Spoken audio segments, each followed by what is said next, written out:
اعوذ باللہ من الشیطان الرجیم بسم اللہ الرحمن الرحیم اللہم صلی علی سیدنا مولانا محمد وعلی آل محمد وعطرتہ بعدد کل معلوم لک۔ ناظرین محترم السلام علیکم ورحمۃ اللہ وبرکاتہ۔ میں ہوں آپ کا میزبان شوکت اویسی اور استخارہ پروگرام آپ ملاحظہ کر رہے ہیں کے نیوز کی لائیو ٹرانسمیشن میں، اور پروگرام میں آپ کی کالز کو شامل کیا جاتا ہے۔ پوری دنیا میں جہاں جہاں لوگ ہمیں اس وقت سماعت کر رہے ہیں، دیکھ رہے ہیں، سن رہے ہیں، میں اپنی جانب سے اور کوہ نور ٹی وی کی پوری ٹیم کی جانب سے رمضان الکریم کی بہت بہت مبارکباد پیش کرتا ہوں، اور امید کرتا ہوں کہ انشاءاللہ رب ذوالجلال اس رمضان میں آپ سب پر اپنی خاص انوار و تجلیات، اپنی خاص رحمتوں کا نزول فرمائے گا۔ اور جیسا ہمارا ہر رمضان بہت اچھا گزرتا ہے، انشاءاللہ یہ رمضان بھی ہمارا بہت اچھا گزرے گا۔ اور بس میں استخارہ پروگرام کے حوالے سے ہمیشہ یہ کہتا آیا ہوں کہ بھائی اپنی عبادت پہ توجہ دیجئے، قرآن پہ توجہ دیجئے، نماز پہ توجہ دیجئے، یہ چیزیں اللہ کے بہت قریب کر دیتی ہیں۔ اور پھر رمضان الکریم کا یہ محتشم مکرم مہینہ خاص طور پہ جب آ جائے اور یہ مل جائے نصیب سے، تو پکڑ لیجئے اس کو، اور اس کو اپنے آپ پر طاری کر لیں اور عبادات پر زور دیں۔ انشاءاللہ اللہ پاک آپ کے سارے مصائب و مشکلات کو دور فرمائے گا۔ کسی مشکل کا شکار ہے، کسی پریشانی کا شکار ہے، روزگار کی تنگی کا شکار ہے، شادی کا مسئلہ ہے، اولاد نہ ہونے کا مسئلہ ہے، زندگی میں بہت ساری پریشانیاں ہیں۔ اگر کسی پریشانی کے چکر میں آپ آ گئے ہیں، کسی پریشانی نے آپ کو گھیر لیا ہے، تو کال کیجئے، ہمارے پروگرام میں شامل ہو جائیے۔ اور استخارہ پروگرام میں آج میرے ساتھ دو ممتاز و محترم شخصیات تشریف فرما ہیں۔ دونوں کو آپ جانتے ہیں، دونوں سے آپ کی محبت ہے، دونوں سے آپ پیار کرتے ہیں۔ پہلی شخصیت جو آج کافی دن بعد آج مجھے نظر آئے، اللہ پاک ان کی ہمشیرہ محترمہ کو صحت یابی عطا فرمائے، اس وجہ سے ایک ملاقات ہماری نہیں ہو رہی تھی، تشریف فرما ہے ممتاز و محترم عالم دین حضرت علامہ پیر حفیظ اللہ سہروردی صاحب۔ السلام علیکم۔ وعلیکم السلام ورحمۃ اللہ۔ حضور رمضان بہت بہت آپ کو مبارک۔ جی آپ کو بھی مبارک ہو جی، سب کو مبارک۔ خیر مبارک۔ خاص طور پہ جہاں جہاں لوگ مجھے سن رہے ہیں، رمضان کے اس پرنور مہینے میں دعا فرمائیے گا کہ علامہ صاحب کی اہلیہ کو پروردگار، ہمشیرہ محترمہ کو، ان کی بہن کو صحت یابی عطا فرمائے۔ دوسری شخصیت وہ بھی کسی تعارف کے محتاج نہیں ہے، بارہا آپ کوہ نور ٹی وی پر انہیں دیکھا کرتے ہیں۔ استخارہ میں میرے ساتھ تشریف فرما ہے حضرت علامہ مفتی شیراز سیفی صاحب۔ السلام علیکم۔ وعلیکم السلام ورحمۃ اللہ۔ علامہ صاحب خیریت سے ہیں؟ اللہ کا ٹھیک کرم ٹھاک ہیں؟ ہے۔ تو ناظرین محترم، رمضان کا مہینہ ہے اور پرنور مہینہ ہے، رحمتوں، برکتوں اور فضل والا مہینہ ہے، تو کیا ہی اچھا ہو کہ ہم اپنے رب کو اس مہینے میں کوئی ایک لمحہ نہ ضائع ہونے دیں، ایک لمحہ نہ جانے دیں۔ وہ مجھے یاد پڑتا ہے کہ حضور سلطان باہو سلطان العارفین نے فرمایا تھا کہ جس دم غافل اس دم کافر، یعنی اولیاء کا تو یہ مقام و مرتبہ ہے، اللہ سے محبت کرنے والوں کا، وہ تو کہتے ہیں کہ ایک سانس بھی اگر ہماری اللہ کی یاد سے خالی گئی تو ہم اپنے آپ کو کافر سمجھتے ہیں۔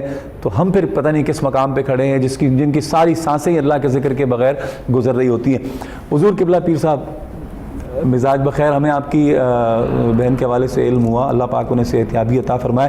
کیا فرماتے ہیں؟ رمضان کا پرنور مہینہ ہے، آج دوسرا روزہ ہے اور پھر تیزی سے گزر جائے گا۔ جس نے لے لیا لے لیا، جس نے نہیں لیا نہیں لیا۔ بسم اللہ الرحمن الرحیم۔ الصلاۃ والسلام علیک یا سیدی یا رسول اللہ وعلی آلک و اصحابک یا حبیب اللہ۔ بہت شکریہ اویسی صاحب۔ وہ تو ان کا ایک لمحہ بھی اگر اللہ کے ذکر سے غافل ہو جائے تو وہ تو ایک اس کو اپنی موت کے مترادف سمجھتے ہیں۔ تو آپ کی نا ایک رات تہجد کی نماز قضا ہوگی تو روئے زمین پر وہ بات پھیل گئی کہ شبلی صاحب کا وصال ہو گیا۔ کوئی دو آپ کے بڑے موتقد مرید تھے، وہ ملنے کے لیے جا رہے تھے کہ شبلی صاحب کو ہم جا کے ملیں، ذرا ملاقات کر کے ہیں، اللہ والے ہیں۔ رستے میں دو بلیاں آپس میں باتیں کر رہی تھی کہ شبلی صاحب کا وصال ہو گیا۔ وہ بڑے پریشان ہوئے، انہوں نے کہا کہ ہم تو ملاقات کے لیے جا رہے تھے اور یہ بلیاں کہہ رہی کہ ان کا وصال ہو گیا۔ ان میں سے ایک نے کہا کہ چلیں یار کوئی بات نہیں ہے، چلتے ہیں، جنازے میں ہو سکتا ہے شرکت کر لیں۔ گئے تو آگے مولانا شبلی صاحب تشریف فرما تھے۔ وہ دونوں بڑے پریشان ہوئے۔ جب پوچھا تو انہوں نے کہا کہ آپ نے ٹھیک سنا بلیوں سے کہ میری آج رات نماز تہجد قضا ہو گئی تھی اور میرے مرنے کی افواہ آسمانوں پہ اور آسمانوں سے زمین پر پھیل گئی تھی۔ حقیقت یہ ہے کہ ہمیں اپنے ٹائم کا احساس نہیں ہے، ہم غفلت کا اتنا شکار ہو چکے ہیں۔ کہ سارا دن ساری رات بھی بیٹھے رہیں نا تو ہم بیٹھے رہتے ہیں، لیکن اگر ہمیں تھوڑا سا اللہ کے ذکر کے لیے ٹائم نکالنا ہو تو بڑا بوجھل ہو جاتے ہیں، بڑا مشکل ہو جاتے ہیں، نیند بھی آئے گی، تھکن بھی اور آئے گی۔ خاص کر کے یہ جو مہینہ مقدس مہینہ ہے، اس مہینے کو شہر عظیم کہا گیا کہ یہ بہت بڑا عظیم مہینہ ہے، جتنے مہینے آئے کیا بات، ان میں سے اس کو شہر عظیم کہا گیا۔ بالکل ایسے ہی۔ تو جہاں عظیم کا لفظ آتا ہے پھر باقی اس سے اوپر کوئی اور چیز نہیں ہوتی، وہ باقی نیچے ہوتی ہیں۔ ایسے ہی جس طرح مالک بھی عظیم ہے، اس نے اپنے محبوب کو بھی عظیم کہا، قرآن کو بھی عظیم کہا، اس امت کو بھی عظیم کہا، قرآن کو بھی عظیم کہا، یہ مہینہ بھی شہر عظیم ہے۔ تو کاش کہ ہم تھوڑا سا اپنی غفلت کے جو پردے ہیں اپنے اوپر ان کو ہٹا دیں اور اپنی زندگیوں میں سکون پیدا کرنے کے لیے، اپنے دلوں کے اندر سکون پیدا کرنے کے لیے، اپنے گھروں کے اندر سکون پیدا کرنے کے لیے ہم راغب کریں اپنے آپ کو اللہ کے ذکر کی طرف۔ صحیح۔ اور یہ تو دیکھیں نا، اللہ نے بڑے مواقع ہمیں فراہم کیے ہیں، اب اس سے بڑا اور گولڈن چانس کون ہوگا، سنہری موقع کون سا ہوگا کہ دیکھیں پورے 24 آورز جو ہیں وہ سارے اللہ نے عبادت کے لیے مختص کر دیے۔ صبح اٹھیں گے، سحری کریں گے، سحری کرنا بھی عبادت ہے، پھر اس کے بعد نماز پڑھیں گے، قرآن پڑھیں گے، آپ اپنے کاروبار کے لیے کریں گے، سارا دن عبادت میں روزے سے ہے نا۔ بالکل۔ اب روزہ بذات خود ہم صرف ایک عبادت ہے۔ واہ، روزہ بذات خود عبادت ہے، ایسے ہی، کیونکہ روزہ فرض ہے۔ تو جب آپ ایک فرض کی کیفیت میں ہوتے ہیں تو آپ اپنے آپ کو عبادت میں سمجھیں۔ سحری کھانا سنت ہے، اس کے بعد روزے کی حالت میں ہے، نماز ہے، پھر آگے آپ سارا دن نماز پڑھتے رہتے ہیں، آپ کچھ نہ کریں، کوئی چیز نہ پڑھیں، لیکن روزہ سارا دن آپ عبادت میں گزار رہے ہیں، بشرطے کہ آپ روزے کی اصل روح کو سمجھیں کہ روزے کا اصل جو ہے وہ مقصد کیا ہے۔ اور اسی طرح پھر افطاری کریں گے، افطاری کرنا بھی سنت ہے، پھر اس کے بعد آپ نماز عشاء کے بعد پھر قیام اللیل میں چلے جائیں گے، 24 گھنٹے ہی تراویح میں چلے جائیں گے۔ اب بڑی خوبصورت جو بات میں کرنے لگا ہوں کہ نماز تراویح پڑھنے کے بعد روزے کی نیت کر کے سو جائیں، آپ کا سونا بھی عبادت میں ہے۔ اللہ اکبر، واہ، کوئی ایک لمحہ صبح صرف آپ نے نیت کر کے سونا ہے کہ میں نے روزہ رکھنا ہے، واہ، ساری رات آپ سوتے رہیں، صبح سحری تک سوتے رہیں، آپ کا سونا بھی اللہ تعالیٰ عبادت میں کنسیڈر کر رہا ہے۔ بالکل ایسا۔ تو اس لیے پھر صبح اٹھیں گے، یہ مہینہ ایسا ہے کہ جس کے کوئی ایک لمحہ، ایک سیکنڈ جو ہے وہ آپ کا عبادت سے باہر ہو، بشرطے کہ آپ اس کو پا لیں۔ اور قرآن کا فیصلہ ہے کہ جو اس مہینے کو پائے وہ اس کے روزے رکھے، اور یہ ایام معدودات، یہ گنتی کے دن ہیں، صحیح، یہ کوئی پورا سال نہیں ہے، یہ ایسے گنتی کے دن ہیں۔ تو اس لیے اس مقدس مہینے میں، اور پھر ہوتا کیا ہے کہ روزہ جو ہے وہ آپ کو دیتا کیا ہے، روزہ آپ کو دیتا ہے تقویٰ، کہ اگر آپ اس کو صحیح معنوں میں اس مہینے کا احترام کریں گے، روزے رکھیں گے، تو اللہ تعالیٰ آپ کے اندر تقویٰ پیدا کر دے گا۔ کیا بات ہے۔ مفتی شیراز صاحب، یہ فرمائیے گا کہ یہ مہینہ خاص طور پہ عبادت کا مہینہ ہے، عبادت کا کوئی خاص انداز آپ کے ذہن میں ہو کہ اس انداز سے زیادہ اللہ کو پکارا جائے، کوئی خاص وظائف آپ بتانا چاہیں، کوئی خاص عبادت بتانا چاہیں؟ قبلہ پیر صاحب نے بڑی خوبصورت باتیں کی اس مہینے کی فضیلت کے حوالے سے، اور بالخصوص یہ بات کہ بھائی اس میں تو سونا بھی عبادت ہے، تو اگر سونا بھی عبادت ہے تو پتہ چلا فجر کے بعد وہ پڑھ کے سو رہے ہیں، پھر 4 بجے اٹھے، پوچھتے ہیں اٹھ کے جی کیا بنایا افطاری میں، پھر کھایا پیا، پھر ادھر ادھر گپے شپے ہانکی، پھر کیا کھانا کھایا، پھر عشاء کے بعد سو گئے، ایسا چکر تو نہیں ہے؟ بسم اللہ الرحمن الرحیم، الصلاۃ والسلام علیک یا سیدی یا رسول اللہ وعلی آلک واصحابک یا سیدی یا حبیب اللہ۔ جس طرح قبلہ پیر صاحب نے فرمایا، بڑی اچھی گفتگو فرمائی آپ نے، یہ بات بالکل اپنی جگہ بجا ہے کہ روزے دار کا سونا بھی عبادت ہے، لیکن صرف جس طرح آپ کہہ رہے ہیں کہ سونے پہ ہی اکتفا نہ کیا جائے، جب سونا ہی عبادت ہے تو پھر اس میں عبادت کرنا کتنا بڑا درجہ ہوگا۔ واہ، جب سونا ہی عبادت ہے، سونا بھی عبادت ہے تو پھر عبادت کا کیا مقام؟ عبادت کا کیا درجہ ہوگا؟ یعنی جب یہ ماہ مبارک، ماہ رمضان کریم جب امت پہ آ جاتا ہے تو پھر عبادات کا درجہ اور اس کا اجر و ثواب کئی گنا بڑھا دیا جاتا ہے۔ ایسے ہی تو پھر ہمیں صرف سونا ٹھیک ہے، طبیعت کے لیے ضروری ہے، اگر روزے دار سوئے گا نہیں تو پھر اس کا روزہ گزارنا بھی تھوڑا مشکل ہو جاتا ہے، لیکن سونے کے ساتھ ساتھ سب سے بہتر جو عمل ہے وہ ہے تلاوت قرآن کریم کرنا صحیح، اس ماہ مبارک میں، واہ، نوافل کی ادائیگی، نوافل کا ثواب فرض کے برابر ہے، اور نماز 5 وقتہ کچھ آپ روزہ تو رکھ لیتے ہیں لیکن پنجگانہ با جماعت نماز کی جو ہے نا وہ اہتمام نہیں کرتے، اس میں سستی برتے ہیں، تو اس چیز کا بھی خیال رکھنا چاہیے کہ صرف کھانے پینے سے رکنے کا نام روزہ نہیں ہے، واہ، بلکہ روزے کو اپنے جسم کے ساتھ ساتھ اپنی روح پہ طاری کرنے کا نام یہ حقیقت روزہ ہے، اور اگر اس طریقے سے ہم روزے کو اپنائیں گے تو پھر اس کی جو خوشبو ہے، اس کی جو مہکار ہے، اس کی جو چاشنی ہے، اس کی لذت وہ ہماری روح تک پہنچے گی۔ بالکل، صرف ہم اگر اپنے منہ کو روک لیں کھانے پینے سے اور سارا دن منہ باندھ کے بیٹھے رہیں، ہاں جی، نہ نماز پڑھیں، نہ تلاوت کریں، نہ اوراد و وظائف کی طرف جائیں، بیٹھے رہیں جی ہم نے تو روزہ رکھا ہوا ہے، بھئی روزہ تو ہے، روزہ اپنی جگہ پہ عبادت ہے، روزے کا حکم بعد میں ہے لیکن نماز کا حکم پہلے ہے، ٹھیک ہے نا؟ تو اسی طرح جب روزہ آپ رکھ لیں تو روزے کے ساتھ تلاوت قرآن کا اہتمام کریں، نوافل کا اہتمام کریں، اور نوافل کی بجائے میں اس چیز پہ زور دیتا ہوں، اور علماء کرام نے بھی، فقہاء نے بھی زور دیا اس چیز پہ کہ خصوصاً اس ماہ مبارک میں اپنی قضا شدہ نمازوں کے لوٹانے کا اہتمام کریں۔ قضاء عمری، ہاں جی، قضاء عمری ایک الگ چیز ہے، ویسے جو آپ کی نمازیں قضا ہو چکی ہیں نا، ہر نماز کے ساتھ ایک ایک قضا نماز آپ لوٹانا شروع کریں، اچھا، نوافل پڑھنے سے یہ قضا نمازیں لوٹانا یہ زیادہ اجر اور ثواب رکھتا ہے۔ صحیح۔ کیسے تعین ہوگا قضاء عمری کا، یا یہ جو نمازیں قضا ہو چکی ہیں اس پر بات کریں گے، ایک مختصر سا وقفہ ہے۔ ناظرین محترم، حضرت علامہ حفیظ اللہ سہروردی صاحب تشریف فرما ہیں، مفتی سید شیراز سیفی شاہ صاحب تشریف فرمائیں، حاضر ہوتے ہیں مختصر سے وقفے کے بعد۔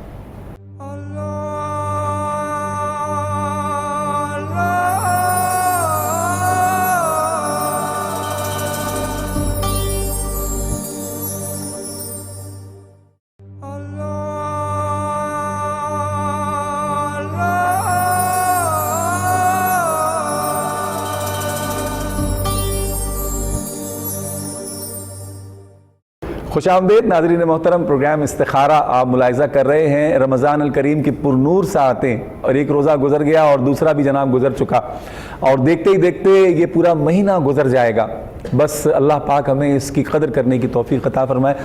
قبلہ تھوڑا سا یہ جو قضاء عمری والی بات ہے اور قضا نمازیں، جیسے مفتی صاحب نے کہا کہ قضا عمری الگ چیز ہے اور قضا نمازیں، کیا فرماتے ہیں اس حوالے سے؟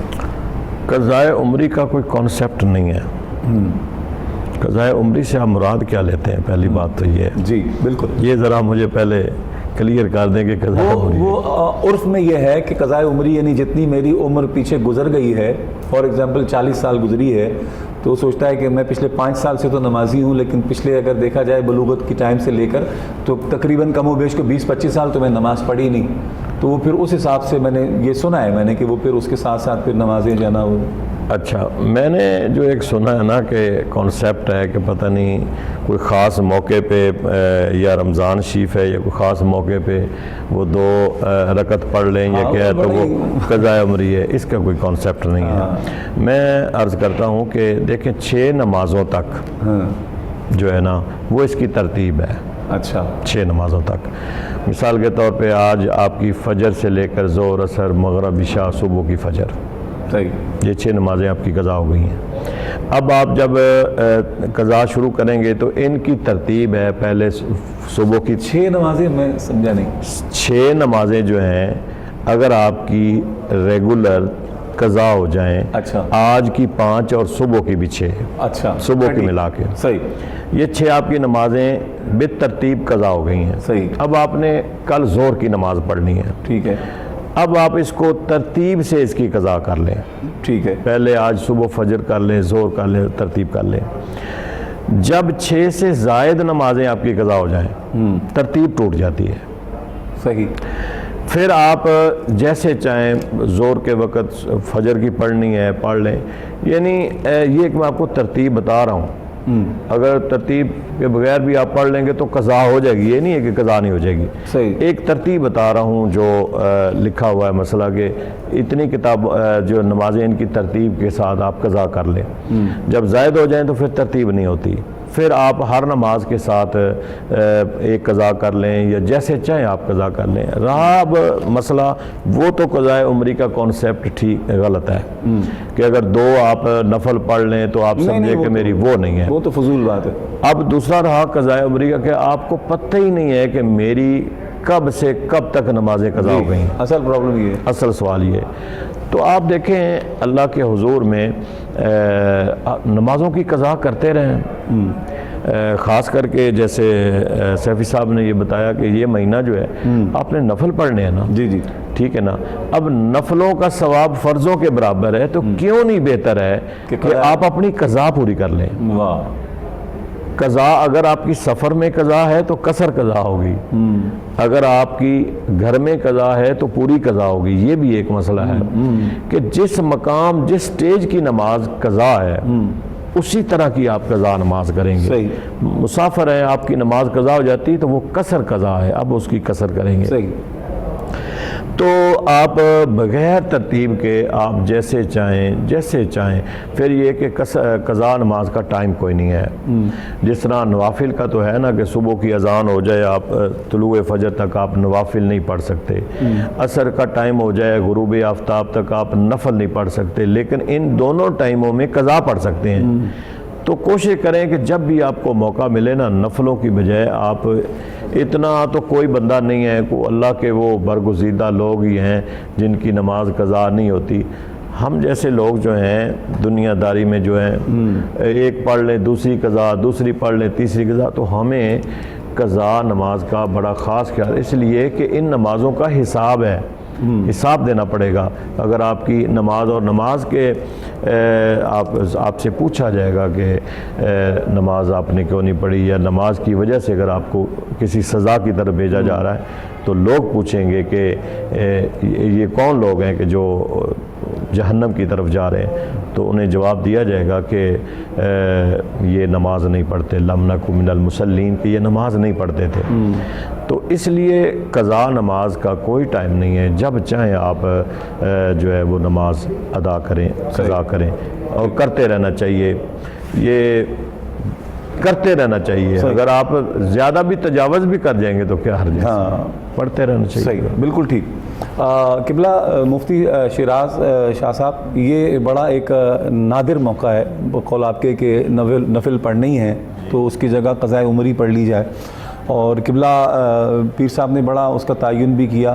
تو کیا فرماتے ہیں کہ وظائف کے حوالے سے، چونکہ ہمارا پروگرام وظائف کا ہے نا خاص طور پہ، تو وظائف کے حوالے سے کیا فرماتے ہیں؟ کوئی ایسا خاص وظیفہ آپ دینا چاہیں اس ماہ میں پڑھنے کے لیے، ان پرنور ساعتوں میں پڑھنے کے لیے؟ سورہ یاسین شریف کی کثرت کی جائے جی۔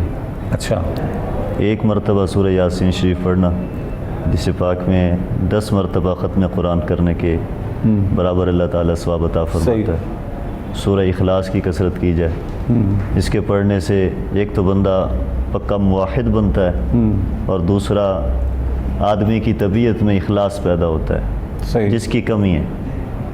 امام غزالی رحمۃ اللہ تعالیٰ علیہ نے فرمایا کہ تمام کائنات کے لوگ خسارے میں ہیں، کامیاب لوگ وہ ہیں جو علم والے۔ پھر آپ نے فرمایا تمام علم والے خسارے میں ہیں، کامیاب لوگ وہ ہیں جو عمل والے۔ علم پڑھ لیا عمل نہ کیا تو ایسے علم کا میں سمجھتا ہوں کوئی فائدہ نہیں ہے۔ بالکل ایسے مثلہم کمثل الحمار یحمل اسفارا، سواری کے اوپر کتابیں لاد دی جائیں تو وہ عالم نہیں بن جاتا، عالم کی زینت اس کے عمل کے ساتھ۔ تو امام غزالی رحمۃ اللہ علیہ جو اپنے وقت کے صوفیاء کے امام تھے، وہ فرماتے ہیں تمام عمل والے بھی خسارے میں ہیں، کامیاب لوگ وہ ہیں جو اخلاص والے۔ تو آج اخلاص کی ضرورت ہے معاشرے کو۔ اور پھر یہاں آ کے آپ نے اختتام نہیں کیا، بریک نہیں لگائی، بلکہ آپ نے فرمایا تمام اخلاص والے بھی خسارے میں، کامیاب لوگ وہ ہیں جو عاجزی والے ہیں۔ اللہ اکبر۔ اب یہ 4 چیزیں ہیں، اگر ہم ان چیزوں کو ہی مد نظر رکھتے ہوئے اپنی زندگی کے ہر کام میں اخلاص شروع کر دیں۔ روزہ ہے اس میں اخلاص، اب ہم نماز پڑھتے ہیں، اللہ معاف کرے، اکثر ہم ریاکاری کی طرف جا رہے ہوتے ہیں، تو ریاکاری کے ساتھ عبادت کرنا اس کا تو کوئی فائدہ نہیں۔ صحیح بات۔ ٹھیک ہے، اب روزے کا جو اتنا زیادہ اجر و ثواب ہے اس کی وجہ صرف یہی ہے کہ یہ پوشیدہ عبادت ہے، اس میں ریاکاری کا عنصر بہت کم ہے۔ اب کسی کو پتہ ہی نہیں ہے کہ اس نے روزہ رکھا یا نہیں رکھا ہو، حتیٰ کہ وہ اعلان کرتا پھرے کہ جی میرا روزہ ہے، میرا روزہ ہے۔ یہ تو اللہ اور اس کے بندے کے درمیان ایک راز ہے، اس لیے حدیث پاک میں آیا نا کہ روزہ میرے لیے ہے اور میں ہی اسی کی جزا ہوں۔ صحیح۔ کچھ محدثین نے یہ فرمایا کہ میں اس کی جزا دوں گا، اللہ نے فرمایا، اور کچھ فرماتے ہیں کہ اللہ نے فرمایا کہ میں ہی اس کی جزا ہوں، اللہ، کہ جو اپنے اوپر، اور حضور کا فرمان ہے کہ جو نوجوان ہے، مسلمان جوانی کے عالم میں ہے، اگر وہ اسے چاہیے کہ وہ شادی کر لے، نکاح کر لے، اگر وہ نکاح نہیں کر سکتا تو اسے چاہیے کہ وہ کثرت کے ساتھ روزے رکھے، کیونکہ روزہ ہی ایک ایسا عمل ہے کہ جو انسان کے نفس کی اصلاح کرتا ہے۔ صحیح۔ تو یہ چیزیں ہیں جی ماہ رمضان المبارک میں ہمیں سب سے زیادہ وظیفہ میں سمجھتا ہوں قرآن کریم سے بڑھ کے اور کوئی وظیفہ نہیں ہے۔ ختم قرآن جتنے زیادہ ہو جائیں، جس کا ایک حرف پڑھنے پہ 10 نیکیاں ملتی ہیں، 10 گناہ معاف ہوتے ہیں، 10 درجات بلند ہوتے ہیں، اور یہ وظیفہ کسی عام انسان نے نہیں بتایا، محبوب خدا نے بتایا ہے۔ فرمایا الف لام میم، اے عبداللہ ابن مسعود، الف الگ حرف ہے، لام الگ حرف ہے، میم الگ حرف ہے، صرف یہ 3 حرف پڑھنے سے 30 نیکیاں ملتی ہیں۔ تو کثرت تلاوت قرآن کا اہتمام کیا جائے، یہ سب سے بڑا وظیفہ ہے، اور اس سے گھر میں برکتیں اور رحمتوں کا نزول بھی ہو۔ بالکل ٹھیک ہے، بالکل ٹھیک ہے۔ مفتی صاحب نے بڑی خوبصورت بات کی کہ ختم قرآن کا اہتمام کرنا، قرآن کا رمضان میں کثرت سے پڑھنا، یہ ہمارے لیے جہاں بہت ساری نیکیوں کا باعث ہے، وہیں میں سمجھتا ہوں کہ ہماری زندگی کی بہت ساری مشکلات کا حل بھی اسی میں مضمر ہے۔ اگر ہم اللہ رب الجلال کی بارگاہ میں قرآن کی صورت میں روزانہ لے کر بیٹھے رہے، اور مولا علی کا فرمان کہ میرا دل چاہتا ہے کہ میں رب سے باتیں کروں تو میں نماز کی حالت میں آ جاتا ہوں، نماز پڑھنے لگ جاتا ہوں، اور میرا دل جب مجھے ایسا لگتا ہے کہ رب مجھ سے باتیں کرے، میرا شوق بڑھتا ہے، اشتیاق بڑھتا ہے، میرا دل چاہتا ہے کہ میرا مالک مجھ سے باتیں کرے، تو میں پھر قرآن کھول کے بیٹھ جاتا ہوں، اور قرآن جب میں پڑھتا ہوں تو مجھے ایسا لگتا ہے کہ میرا رب مجھ سے باتیں کر رہا ہے۔ تو جہاں یہ قرآن رب کا کلام کرنا کسی بندے سے کوئی معمولی بات ہے، اصل میں ہم لوگ سطحی لوگ ہیں، بات کو صرف اوپر سے سنتے ہیں، اس کی ڈیپتھ میں نہیں جاتے۔ اللہ رب الجلال کا کلام کرنا کسی بندے سے، یہ بہت بڑی، ایک انسان کے لیے میں سمجھتا ہوں ہم جیسے مسلمانوں کے لیے بہت بڑی سعادت کی بات ہے اگر یہ نصیب ہو جائے۔ ٹی وی کی اسکرین پر ہمارا نمبر آ رہا ہے جناب، آپ ہمیں کال کیجئے، ہمارے پروگرام میں شامل ہو جائیے۔ کوئی بھی زندگی کا مسئلہ، کوئی ابہام، کوئی مشکل، کوئی پریشانی آپ کے ساتھ، آپ کو دامنگیر ہے، تو آپ ہمیں کال کیجئے، ہمارے پروگرام میں شامل ہو جائیے۔ علماء کرام تشریف فرمائیں، آپ کی رہنمائی کے لیے وظائف بھی بتائیں گے۔ استخارہ ہمارے پروگرام کا نام ہے، خاص طور پر اگر آپ کسی مسئلے کا استخارہ کروانا چاہتے ہیں تو وہ بھی آپ ہمیں کال کر کے بتا سکتے ہیں۔ ہم انشاءاللہ کوشش کریں گے کہ قرآنی وظائف کے ذریعے، روحانی وظائف کے ذریعے آپ کی تشفی کی جائے، اور پھر بات وہی ہے کہ آپ نے پڑھنا ہے، ہم نے صرف بتلانا مقصود ہے ہمارا، پڑھنا آپ نے ہے، اور اس کو جتنی توجہ سے، جتنے احتیاط سے پڑھیں گے، جتنا اپنے رب سے تعلق بناتے ہوئے پڑھیں گے، میرا ایمان ہے کہ بڑی جلدی کرم ہوگا۔ اللہ پاک ہم پہ سب پہ فضل فرمائے۔ اور میں پھر کہوں گا کہ رمضان کا ایک ایک لمحہ بڑا قیمتی ہے، بڑا قیمتی ہے، اسے پکڑنے کی کوشش کریں، اس کے ساتھ جڑنے کی کوشش کریں۔ حضور قبلہ پیر صاحب عبادت میں نا، جس طرح ابھی قبلہ پیر صاحب نے فرمایا، مفتی شہباز سیفی صاحب نے، کہ قرآن کا بڑا اہتمام کرنا چاہیے، قضا نمازیں پڑھنی چاہیے، اس طرف توجہ آپ نے دلائی، لیکن ہماری طبیعتیں گناہوں کے زور کی وجہ سے، گناہوں کے بوجھ کی وجہ سے اس قدر بوجھل ہو گئی ہیں کہ تھوڑی سی دیر کے لیے ہم قرآن کھولتے ہیں نا، جوائیاں آنے لگ جاتی ہیں، تھکن سوار ہو جائے گی، نیند آنے لگ جائے گی۔ اچھا، اگر یہی ہمارے ہاتھ میں موبائل ہو، ہم مختلف ایپس میں جا رہے ہوں، تو بڑے مزے سے ہم، ہو سکتا ہے 4 6 10 گھنٹے ہمارے گزر جائے، ہمیں پتہ بھی نہ چلے۔ تو یہاں آ کے نا مجھے امام ابو حنیفہ کا وہ بڑا مشہور واقعہ کہ ساری رات بیٹھ کے قرآن، دیگر کئی مشائخ کا، اولیاء کا رہا کہ ساری رات قرآن پڑھ رہے ہیں، حتیٰ کہ فجر ہو گئی، پتہ ہی نہیں چلا، پھر فجر کی اذان پر انہیں پتہ لگا کہ جی فجر کی اذان کا ٹائم ہو گیا، تب وہ نماز فجر کی طرف گئے۔ تو مجھے سمجھ میں ہی آیا کہ جب یہ سوشل میڈیا آیا تو مجھے سمجھ میں آ گیا کہ وہ جو اولیاء تھے وہ جو ساری رات بیٹھ کے پڑھتے تھے واقعی پڑھتے تھے، یہ صرف کتابوں کی باتیں نہیں ہیں، واقعی پڑھتے تھے. کیونکہ جب ہم 4-6 گھنٹے موبائل کو دے سکتے ہیں اپنی دلچسپی کے لیے، ان کی دلچسپی اللہ اور اس کے محبوب سے تھی تو وہ ساری رات دے دیا کرتے تھے. ایک وقفہ ہے جناب، وقفے کے بعد حاضر ہوں گے انشاءاللہ حفیظ اللہ سہروردی صاحب سے، مزید اس پر کلام کریں گے.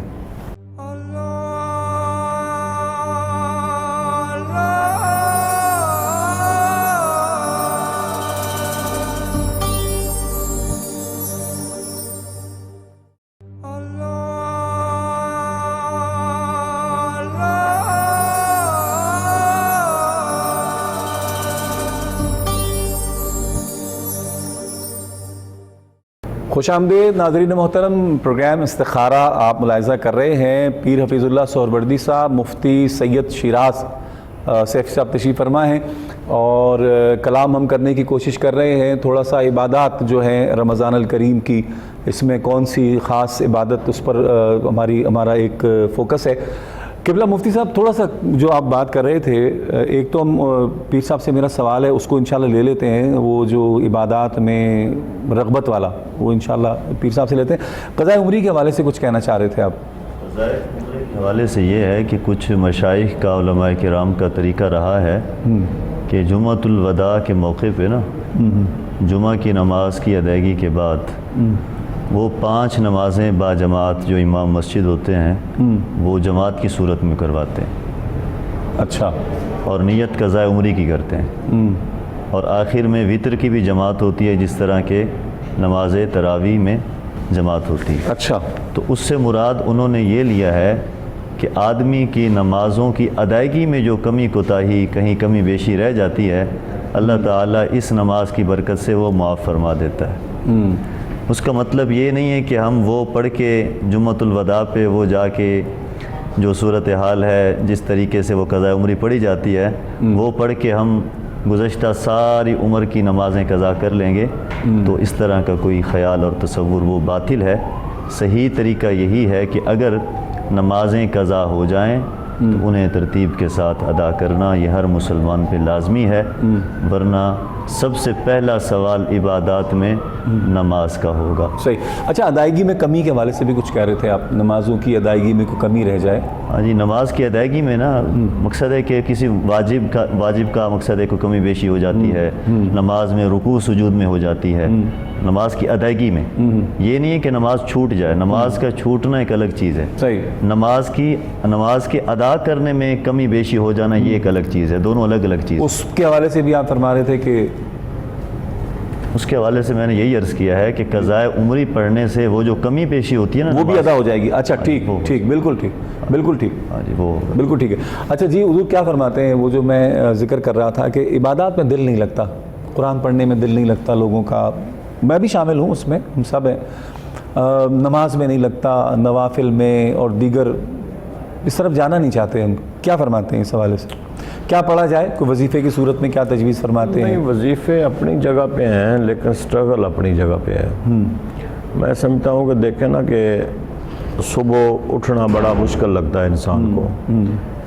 جب وہ 1 دن کوشش کر لے گا، 2 دن کر لے گا، 3 دن کر لے گا، آٹومیٹیکلی اس کا دل کرے گا اٹھنے کو. صحیح.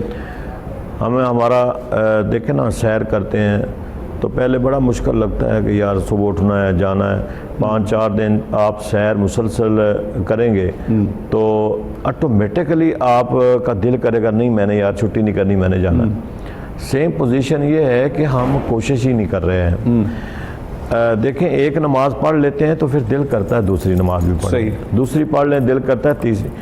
انسان کوشش تو کرے نا، سٹرگل کرے انسان کہ میں نے یہ کام کرنا ہے. صحیح. آپ قرآن پاک 1 دن پڑھ لیں، دوسرے دن آپ کا ضرور دل کرے گا کہ میں نے پڑھنا ہے. جب ہم اس طرف مائل ہی نہ ہوں، ہم جائیں نہ اس طرف، تو پھر صاف ظاہر ہے ہمارا وہ جسم بوجھل سستی پڑ جائے گی. چھوڑیں، کوئی بات نہیں ہے، نہیں پڑھتے، کل پڑھ لیں گے، کل نہیں تو پرسوں پڑھ لیں گے، وہ پھر ایسے ہی ہے. تو اس میں کوشش انسان کی ہے کہ انسان کو تھوڑا تھوڑا کر کے اس ٹائم دینا چاہیے اور اللہ کی عبادات کرنا چاہیے. تھوڑے تھوڑے ٹائم سے انسان کا ٹائم بڑھتا جاتا ہے. ایسے ہی پہلے دن آپ جلدی نماز پڑھ لیں گے, دوسرے دن آپ کم از کم وہ جو تسبیحات ہیں وہ بڑے سکون سے پڑھیں گے. پھر اسی طرح جب ریگولر ہو جائیں گے تو پھر آپ کا دل کرے گا نہیں میں نے اس کو پورا صحیح طریقے سے نماز کو ادا کرنا ہے. صحیح. تو یہی طریقہ ہے, ہمارے اسلاف کا بھی یہی طریقہ ہے کہ کم از کم آپ. اور پھر ایک میں اور عرض کروں کہ بندہ سمجھتا ہے کہ میرا دل عبادت کی طرف نہیں جا رہا. اچھے لوگوں کی صحبت کی طرف کیوں کہا گیا کہ تم اچھے لوگوں کی صحبت اختیار کرو, کیونکہ صحبت کے اثرات بڑے ہوتے ہیں. صحیح. جیسے کہا گیا صحبت سالے ترا سالے کند, صحبت تالے ترا تالے کند, کہ اچھوں کی صحبت انسان کو اچھا بنا دیتی ہے اور بروں کی صحبت انسان کو برا بنا دیتی ہے. تو اس طرح انسان پھر ہے کہ کیوں کہا گیا کہ علماء کے پاس جا کے بیٹھا کریں, کیوں کہا گیا کہ جو ہمارے صوفیاء کرام ہیں ان کے جا کے پاس بیٹھا کریں, کیوں کہا گیا کہ قبرستان جایا کریں تاکہ تمہیں اپنی موت یاد آئے, کیوں کہا گیا کہ صبح اٹھ کے ماں باپ کی زیارت کیا کریں. یہ سارے جتنے سنت میں, طریقے میں, شریعت میں ہمیں فارمولے مل رہے ہیں, بیسیکل یہ ہے کہ ایک کام کرنے سے دوسرا کام جو ہے وہ آٹومیٹیکلی آپ کے ذہن نشین ہو جائے گا. صحیح. کہ آپ مطلب ہے کہ عبادت کریں, آپ قرآن پاک کی تلاوت کریں. اور قرآن تو یہ ہے نا کہ یہ بھی مسئلے کی بات ہے کہ جتنی زیادہ آپ قرآن سے محبت کریں گے اتنا زیادہ قرآن آپ کے قریب ہو جائے گا. اللہ. یہ محبت. اسی طرح جتنا آپ اپنے رب سے پیار کریں گے آپ کا رب قریب ہو جائے گا. رب تو ویسے ہی قریب ہے لیکن آپ رب کے قرب میں چلے جائیں گے. رب تو نحن اقرب الیہ من حبل الورید, وہ تو تمہاری شاہ رگوں سے بھی زیادہ قریب ہے. تو رب کے قریب ہونے کا مطلب ہے کہ آپ رب سے پیار کریں گے, آپ رب کے قرب میں چلے جائیں گے. بالکل صحیح. بالکل. آپ حضور علیہ الصلوۃ والسلام سے محبت کریں گے, آپ ان کے قرب میں چلے جائیں گے. صحیح. اچھا یہاں پہ نا حضور ایک بڑی خوبصورت بات ہے, آپ بھی حصہ اپنا شامل فرمائیے گا کہ بڑی پیاری بات کی آپ نے کہ قرآن سے آپ محبت کریں, قرآن آپ سے محبت کرے گا. اس کا ایک بنیادی مظہر یا بنیادی ثبوت جو ہے وہ یہ ہے مفتی صاحب کہ کوئی بندہ سورہ یاسین پڑھتا ہے, بظاہر 4-5 صفحے ہیں, بڑی لگتی ہے, طویل لگتی ہے, کوئی زبانی یاد کرنے کا سوچے تو وہ کہے گا یار یہ تو اس کو میں لے کے بیٹھوں گا پھر پڑھوں گا تو ہوگا, ورنہ بڑا مشکل کام ہے یہ. وہی یاسین اگر وہ روٹین میں لے آتا ہے, روزانہ پڑھنے لگ جاتا ہے, تو میرا نہیں خیال کہ 30 سے 32 دن کے اندر وہ زبان پہ جاری ہو جاتی. سورہ مزمل ہے زبان پہ جاری ہو جاتی ہے, سورہ واقعہ ہے زبان پہ یہ مطلب وہ چیزیں آپ کو بتا رہا ہوں تجربات میں جو میرے شامل ہیں, جو میں نے لوگوں کو دیکھا ہے. کیا فرماتے ہیں اس حوالے سے؟ تو یہ تو آپ کی بات بالکل قبلہ پیر صاحب کی 16 آنے درست ہے کہ قرآن سے آپ محبت کریں گے, قرآن آپ سے محبت کرنے لگ جائے گا. اور یہ تو صرف یاد کرنے کی ایک محبت بتا رہا ہوں. یہ حفاظ کو قرآن کیوں بھول جاتا ہے؟ ہاں. جو ہمارے حفاظ آج کل ہمارے جدید حافظ صاحبان آ رہے ہیں, جدید قرآن کیوں بھول جاتے ہیں؟ اس لیے کہ وہ قرآن پڑھنا چھوڑ دیتے ہیں. محبت. جب تم قرآن پڑھنا چھوڑ دو گے, قرآن سے تم دوری اختیار کرو گے تو قرآن آٹومیٹیکلی تم سے دوری اختیار کرے گا. بالکل مفتی صاحب ایسا ہی ہے, ایسے ہی حضور پیر صاحب ایسے ہی بالکل نماز کا معاملہ بھی ہے. اگر آپ ظہر کی نماز کو یہ کہیں کہ میں پڑھ رہا ہوں, آدھے گھنٹے بعد ابھی پڑھ لوں گا, یہ کر کے پڑھ لوں, وہ کر کے پڑھ لوں گا, فلاں کام رہ گیا, لٹرلی میں نے دیکھا ہے کہ وہ نماز آپ کے قریب نہیں آتی, عصر کا ٹائم آ جاتا ہے, پھر آپ پشیمان ہوتے ہیں کہ میری تو نماز نکل گئی ہے. کیا فرماتے ہیں؟ بات ساری جس طرح میرے صاحب بھی فرما رہے تھے, آپ نے بھی اسی بات کو آگے کیا, بات ساری محبت کی ہے. جب ہم اپنی طبیعت میں یہ کیسی محبت ہے کہ اتنا ریپڈلی آپ کو جو ہے اس کا ریوارڈ ملتا ہے؟ بس یہی تو ہے نا, یہی محبت ہے نا. سبحان اللہ. یہی محبت ہے کہ جس کا اثر اور جس کا صلہ بہت جلدی مل جاتا ہے. اللہ. دنیاوی محبت میں یہ چیز نہیں ہوتی. پھر بھی نہیں سمجھتے ہیں دیکھیں, اکثر میں عرض کرتا رہتا ہوں, امام احمد بن حنبل کا ایک قول قرآن کے بارے میں کہ آپ فرماتے ہیں کہ کثرت سے قرآن پڑھنے والے کو دعا مانگنے کی حاجت ہی نہیں. بالکل ایسے. اب آپ خود اس بات سے اندازہ کر لیں کہ قرآن کتنا تمہارے قریب ہو گیا ہے, کیونکہ قرآن اللہ کا کلام ہے. اللہ. قرآن اللہ کا کلام ہے. تو جو اللہ کا کلام ہے آپ اس کو پڑھتے ہیں, پڑھتے رہتے ہیں, پڑھتے رہتے ہیں, پڑھتے رہتے ہیں. تو امام صاحب فرماتے ہیں کہ ہم تو کہتے ہیں نا کہ گھنٹہ گھنٹہ دعا مانگتے رہتے ہیں، آدھا آدھا گھنٹہ دعا مانگتے رہتے ہیں، لمبی لمبی دعا مانگتے رہتے ہیں، دعا مانگنے کی ضرورت ہی نہیں ہے۔ امام صاحب فرماتے ہیں کثرت سے قرآن پڑھنے والے کو دعا مانگنے کی حاجت ہی نہیں رہتی۔ تم قرآن پڑھتے رہتے ہو، تمہارے جتنی حاجات ہیں وہ اللہ پوری کرتا ہے، اسباب سے غیب سے پوری ہوتی ہے۔ جی مفتی صاحب، بلکہ فرشتے ہی دعا کرتے رہتے ہیں، فرشتے ان لوگوں کے لیے دعا کرتے رہتے ہیں جو تلاوت قرآن کریم میں منہمک ہو جاتے ہیں۔ الحمدللہ تعالی میں بھی حافظ قرآن ہوں ماشاءاللہ، اور 16-17 سال سے میں تراویح بھی پڑھا رہا ہوں ماشاءاللہ، اور گزشتہ 2-3 سال سے تو میں 12-13 دن میں مکمل کر لیتا ہوں قرآن پاک تراویح میں الحمدللہ تو تعالی۔ یہی تو وہ باتیں ہیں نا ساری، یہ بھی مفتی صاحب قبلہ پیر صاحب بھی فرما رہے ہیں کہ باقی حاجتیں پوری ہوتی چلی جاتی ہیں۔ ہمارا آپ سے پیار کرنا، محبت ہو جانا، ہمیں نہیں پتا تھا کہ آپ حافظ قرآن بھی ہیں، عالم تو خیر آپ ہیں اپنی جگہ، وہ تو ہمیں پتہ ہی تھا، لیکن ماشاءاللہ آج پتہ چلا کہ آپ اور حافظ الحمدللہ قرآن بھی ہیں۔ تعالی ہمارے جامعہ میں ایک بچے نے ابھی اسی ماہ 12 دنوں میں 10 پارے حفظ کر کے بہت ہی کم عرصے میں قرآن پاک حفظ کیا، 12 دن میں 10 پارے حفظ کیے، اور یہ ریکارڈ ہے ہمارے جامعہ کا۔ 12 دن میں جامعہ ابوبکر صدیق باٹا پور میں 10 دن، یہ 10 اور 10 20 اور 30 دن، مطلب یہ کہ یعنی آخری نہیں، پہلے تو اسے ٹائم لگا ہے، اچھا آخری جب کیونکہ سپیڈ بڑھ جاتی آخری 10 پارے، اچھا ٹھیک ہے، بات وہی محبت کی ہے، لیکن پھر بھی مفتی صاحب ٹائم تو اتنا خاص نہیں لگا ہوگا، مقصد 4 دن میں آخری سپاروں میں نا،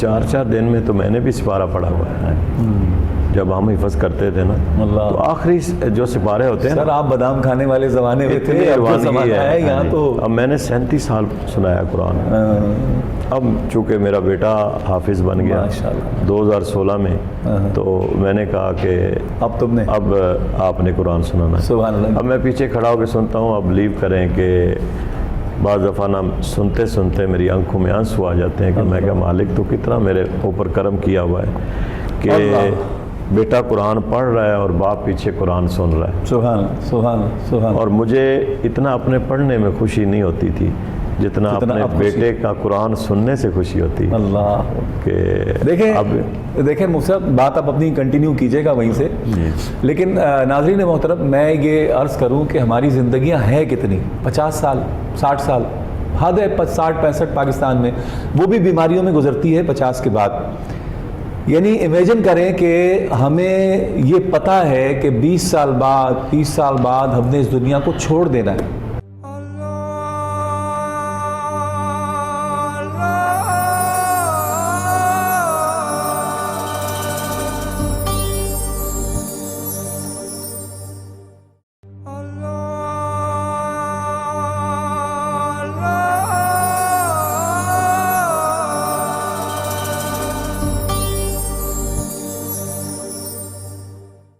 خوش آمدید ناظرین محترم، پروگرام استخارہ آپ ملاحظہ کر رہے ہیں، اور استخارہ میں آج خاص طور پر فضیلت قرآن پر بات ہم کرنے کی کوشش کر رہے ہیں، رمضان کی اہمیت اور فضیلت کو سمجھنے کی کوشش کر رہے ہیں۔ قبلہ مفتی صاحب، اپنا پیر صاحب بات آپ کی مکمل ہوئی، لیکن وہ جو وظیفے والا ایک ہے نا، وہ ذرا ارشاد فرما دیں کہ عبادت کی طرف رغبت پیدا ہو، کون سا ایسا خاص وظیفہ پڑھنا چاہیے؟ سب سے پہلے تو انسان کو زیادہ سے زیادہ انسان جو ہے نا وہ استغفار کرے۔ جب تک انسان اپنے آپ سے اس شیطان یا شیطانی وسوسوں کو دور نہیں کرے گا نا، عبادت کی طرف وہ مائل نہیں ہو سکتا ہے۔ صحیح۔ تو زیادہ سے زیادہ استغفار کرے اللہ کے حضور میں، زیادہ سے زیادہ استغفار، تاکہ نا جتنا استغفار کرتا جائے گا وہ آپ کی جان چھوڑتا جائے گا۔ جب چھوڑتا جائے گا آپ ریلیکس ہوتے جائیں گے، پھر آپ کا دل کرے گا کہ میں اللہ کے حضور میں جاؤں۔ آپ عبادت کی طرف بھی جائیں گے، آپ قرآن پاک بھی پڑھیں گے، آپ وظائف بھی پڑھیں گے۔ تو اس لیے خالی اتفاق کر لینا کہ کوئی ایک وظیفہ پڑھ لیں اور وہ وظیفہ ہمیں اس کی طرف لے جائے گا، تو یہ زیادہ ایفیکٹیو نہیں ہے۔ میں سمجھتا ہوں کہ انسان کو، جب ہمارے نبی صلی اللہ تعالی علیہ وسلم آپ کتنی کثرت سے استغفار کرتے تھے، کثرت سے استغفار کرتے تھے، کیوں کرتے تھے؟ آپ تو اللہ کے نبی ہیں، آپ تو رسولوں کے سردار ہیں، رحمت للعالمین. یہ ہمارے لیے ایک پیغام تھا, میسیج تھا. حضور کا ہر عمل ہمارے لیے ایک جو ہے وہ پیغام ہے کہ اگر اللہ کا نبی کر رہا ہے تو آپ کیوں نہیں کرتے ہیں. ہمیں زیادہ سے زیادہ استغفار کرنی چاہیے, اور اس سے شیطان اور شیطانی وسوسوں سے ہمیں نجات ملتی ہے. پھر رہا کہ ہم عبادت کی طرف جائیں اور عبادت کریں.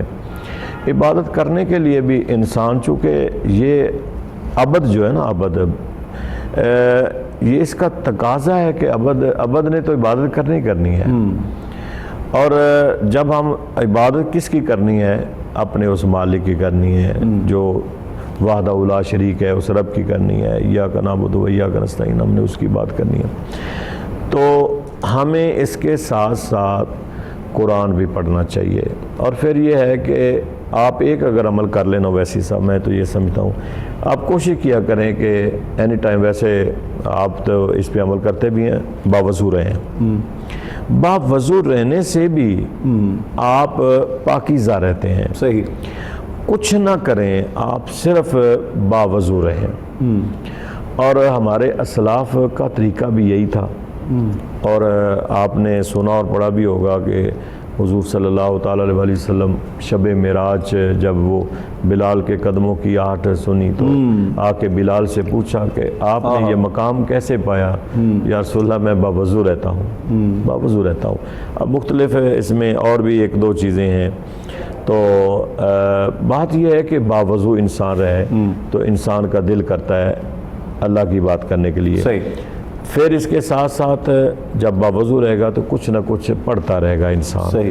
پھر درود شریف ہے. اور یہ مہینہ جو ہے, میں یہ سمجھتا ہوں کہ دو تین کام اس مہینے میں انسان کو کرنے چاہیے. ایک تو اس مہینے کی عظمت قرآن کی وجہ سے ہے. واہ. ٹھیک ہے, قرآن کثرت سے انسان کو پڑھنا چاہیے. میرے نبی کی سنت ہے, حضور 2 دفعہ جبریل سے خود قرآن کا دور کرتے ہیں. تو دور کا مطلب یہ ہے کہ حضور جبریل کو قرآن سنا رہے ہیں اور جبرائیل علیہ السلام حضور کو قرآن سنا رہے ہیں. اس کو دور کہتے ہیں. تو جب حضور علیہ السلام قرآن کا دور فرما رہے ہیں, ہمیں بھی کرنا چاہیے. قرآن کثرت سے پڑھنا چاہیے اور درود شریف پڑھنا چاہیے. رات کو کوشش کیا کریں کہ ہم اللیل کے نوافل پڑھیں. صحیح. بہت شکریہ پیر صاحب, آپ کا بہت شکریہ. مفتی صاحب آپ کا بھی شکریہ. انشاءاللہ پھر یا زندہ صحبت باقی. آخر میں پیر حفیظ اللہ سہروردی صاحب دعا فرمائیں گے. اللہ پاک ان کی دعائیں ہمارے حق میں قبول فرمائے, ہم سب کے حق میں قبول فرمائے. اپنے میزبان شوکت اویسی کو اجازت دیجیے. انشاءاللہ کل آپ سے پھر ملاقات ہوگی. اللہ نگہبان. بسم اللہ الرحمن الرحیم. اللہم صلی علی سیدنا و مولانا محمد وعلی آل سیدنا و مولانا محمد وبارک وسلم علیہ. اللہم ربنا تقبل منا انکا انت السمیع العلیم وتب علینا انکا انت التواب الرحیم. پروردگار عالم, ہم سب کو اس ماہ صیام کا, اس مقدس مہمان مہینے کا صحیح معنوں میں احترام کرنے کی, تعظیم و تکریم کرنے کی توفیق عطا فرما. یا اللہ, ہم سب کو اس روزے رکھنے کی توفیق عطا فرما. ہمارے روزوں کو اپنی بارگاہ میں قبول فرما. پروردگار عالم, اس مقدس مہینے کا صدقہ آسمانی زمینی آفات و بلیات سے ہم سب کو محفوظ فرما. ہماری مشکلات کو آسان فرما. آمین. پریشانیوں کو دور فرما. بیماروں کو صحت و تندرستی عطا فرما. جتنے کلمہ گو دنیا سے چلے گئے سب کی بخشش و مغفرت فرما. الہ العالمین, حضور علیہ السلام کی سچی اور پکی غلامی نصیب فرما. اتباع رسول نصیب فرما. ساری امت کی خیر فرما. پاکستان کی خیر فرما. وصلی اللہ علی النبی الکریم الامین وعلی آلہ و اصحابہ اجمعین برحمتک یا ارحم الراحمین.